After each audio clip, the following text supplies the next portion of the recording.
सदन और मदन का मेरे अलावा इस दुनिया में कोई नहीं है। दोनों बहुत ही मेहनती और ईमानदार हैं। इनका खेत है और एक घर भी है। बहुत अच्छे। मेरी दोनों बेटियां भी सर्वगुण संपन्न हैं। दोनों एक ही घर में जाएं और साथ साथ रहें। मेरे लिए इससे अच्छी बात और क्या हो सकती है। तो ये मेरा वचन रहा कि आने वाली एकादशी के दिन हम मदन और सुषमा और सदन और प्रभा की शादी करेंगे। हाँ भाई साहब, ये बहुत खुशी की बात है। लीजिए, मुंह मीठा कीजिए। एकादशी के दिन सुषमा और मदन और प्रभा और सदन की शादी संपन्न हुई। पड़ोस की एक काकी ने उनका स्वागत किया। खुश रहो, खुश रहो। अगली सुबह दोनों सदन और मदन खेतों के लिए निकलने के लिए तैयार थे। सुषमा, मेरा खाना ले आओ। खाना बनने में थोड़ा वक्त लगेगा। आप दोनों खेत जाइए, मैं खाना वहीं ले आऊंगी। ठीक है। कुछ देर बाद प्रभा, प्रभा। हाँ दीदी, मेरे सिर में बहुत दर्द है, तुम ये बर्तन घस दो। ठीक है दीदी। आपका खेत तो बहुत बड़ा और उपजाऊ है। ये हमारे वर्षों की मेहनत का फल है। भाभी, इस गांव में सिर्फ हमारे खेत हैं, जहां साल के 12 महीने कुछ न कुछ उगते ही रहते हैं। ये तो बहुत अच्छी बात है देवर जी। चलिए, अब मैं चलती हूँ। प्रभा, ये क्या है? तुमने अभी तक घर साफ नहीं किया? वो दीदी, मैं घी बना रही थी, अभी घर साफ कर देती हूँ। तुम कोई भी काम समय पर नहीं करती। कुछ देर में शाम हो जाएगी, अभी तक घर गंदा पड़ा है। दीदी, मैं अभी कर देती हूँ। सुषमा का बर्ताव प्रभा के साथ बदलता जा रहा था। सुषमा को प्रभा से बहुत ईर्ष्या थी, इसीलिए वो उसे रोज जली कटी सुनाया करती। अब तो रोज सुषमा प्रभा से झगड़ने के बहाने ढूंढा करती थी। जल्द ही सदन और मदन को भी समझ आ गया था कि उनकी बीवियों के बीच तनाव बढ़ता जा रहा है।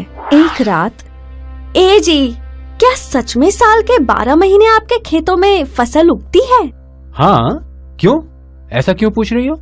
ए जी, आप दोनों भाइयों में बड़े हैं, तो आपका खेतों पर ज्यादा हक हुआ ना? क्या मतलब तुम्हारा? मतलब ये है कि मैं इस घर में नहीं रहना चाहती हूँ। प्रभा और मेरे बीच रोज झगड़े होते हैं। ऐसा चलता रहा तो एक दिन हम दोनों एक दूसरे के दुश्मन बन जाएंगे। इससे तो अच्छा है कि हम कहीं और रहें। लेकिन हम कहाँ रहेंगे? हम लोग आपके खेतों में घर बना के वहीं रह लेंगे। आप एक काम कीजिए ना कि सदन भैया को ये घर दे दीजिए और वो खेत हम ले लेंगे। इससे भविष्य में भी कभी हमारे बीच में कोई झगड़ा नहीं होगा। बात तो तुम्हारी सही है।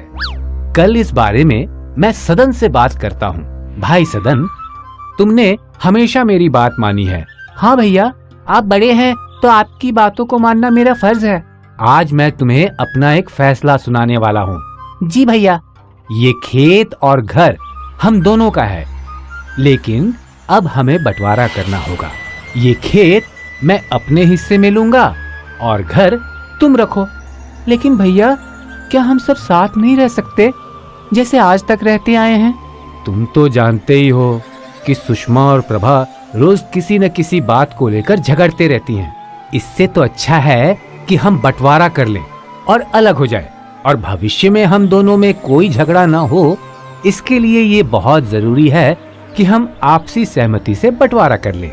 ठीक है भैया, जो आपको ठीक लगे।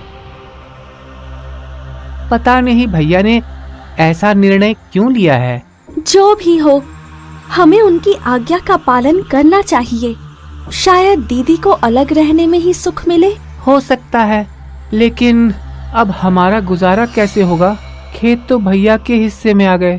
आप घर के बाहर जो थोड़ी जगह है वहाँ सब्जियाँ उगा लेना और मैं टोकरी बना के बेचा करूँगी। इससे हमारा गुजारा हो ही जाएगा। ठीक है, जैसी भगवान की इच्छा। और फिर सदन ने घर के बाहर ही सब्जियों के बीज बो दिए और प्रभा भी टोकरियां बेचने लगी। 1 महीने बाद एक जख्मी चिड़िया उड़ते हुए आई। अरे रे रे रे रे, इसके तो पाँव में चोट लगी है। प्रभा, प्रभा, हाँ जी। थोड़ी हल्दी का लेप ले आओ। ये पक्षी घायल है, इसके पैरों पे पट्टी करनी पड़ेगी। अब बहुत जल्द तुम ठीक हो जाओगे नन्हे दोस्त, और फिर से उड़ पाओगे। अब कुछ देर यहीं आराम करो। कुछ समय बाद वो पक्षी उड़ गया। प्रभा, प्रभा, प्रभा, ये देखो, हमारा नन्हा दोस्त हमारे लिए कुछ लाया है। ये देखो क्या है। अरे वाह, ये तो कद्दू के बीज हैं। आप इन्हें बगीचे में बो दीजिए। हाँ हाँ, ठीक है। अगले दिन जैसे ही सदन बगीचे में पहुंचा, वो कद्दुओं को देखकर चौंक गया। प्रभा, प्रभा, क्या हुआ जी? आप इतना क्यों चिल्ला रहे हैं? अरे ये क्या, एक दिन में कद्दू उग गए और बड़े भी हो गए। ये जरूर कोई चमत्कारी कद्दू है। लगता है उस पंछी ने जादुई बीज लाए थे। हाँ, और आज तो मैं कद्दू की सब्जी खाऊंगा। चलो इन्हें अंदर ले चलते हैं। सदन और प्रभा कद्दू घर के भीतर ले गए और फिर जैसे ही सदन ने कद्दू काटा, अरे रे रे, इतना सारा सोना! अपने पूरे जीवन में पहली बार मैंने इतना सारा सोना देखा है। मैंने भी। आप दूसरा काटिए। सभी कद्दुओं में उन्हें सोना ही मिला। अब जब मदन उनसे मिलने आया तो दोनों ने पूरा किस्सा उन्हें बताया। अच्छा, तो ये बात है।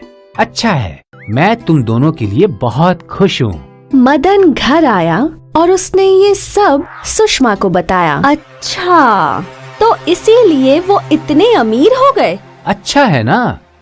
सुषमा के खुराफाती दिमाग में फिर से लालच का बीज उगने लगा। आप एक काम कीजिए, उस चिड़िया को पकड़कर उसकी टांग तोड़ दीजिए और फिर मैं भी उसकी मदद करूंगी। इससे हम भी अमीर हो जाएंगे। क्या ऐसा करना ठीक रहेगा? मैं कोशिश करता हूँ।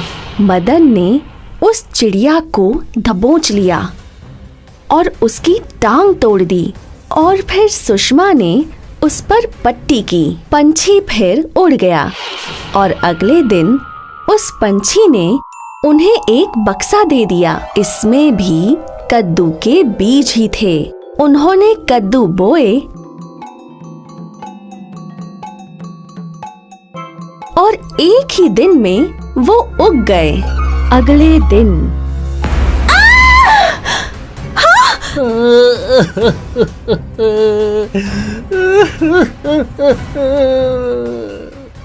इसीलिए कहते हैं, जैसा बोओगे वैसा पाओगे। सुषमा ने लालच बोया और उसे बुरा फल मिला, और प्रभा ने अच्छाई बोई थी और उसे अच्छी जिंदगी का फल मिला।